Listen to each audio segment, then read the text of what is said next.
La tangentielle nord, en fin de compte, ça consiste à créer une rocade ferroviaire entre Sartrouville et Noisy-le-Sec. C'est la première rocade qui va exister en Île-de-France pour éviter à tous les utilisateurs de passer par Paris.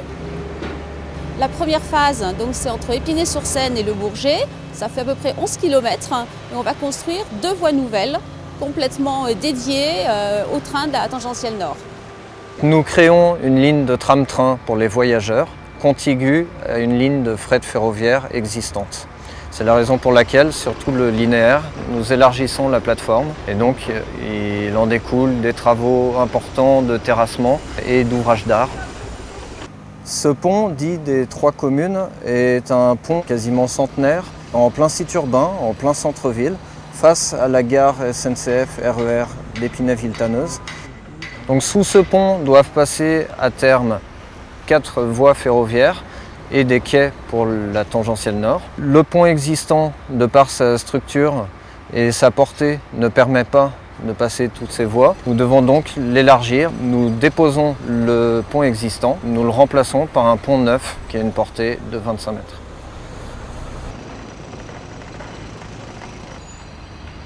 Le remplacement du pont existant se fait en plusieurs phases. Tout d'abord, des travaux préparatoires pendant lesquels nous avons dévié tous les réseaux des concessionnaires, gaz, eau, électricité, et réalisé les appuis du futur pont.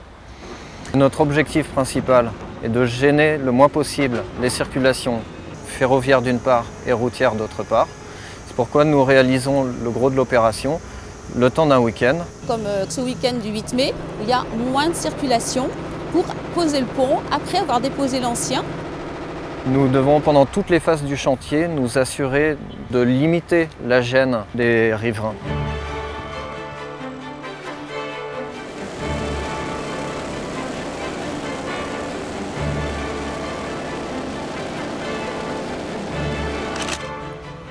Les équipes de maîtrise d'œuvre travaillent avec les directions de services techniques des communes parce que c'est compliqué au niveau des voiries, au niveau des travaux, il faut avoir des arrêtés. Donc ça, c'est pas très simple. Donc on a essayé de faire quelque chose de proche au niveau technique. Et donc la participation des collectivités pour nous, elle est très importante parce que sans eux, on ne peut pas travailler.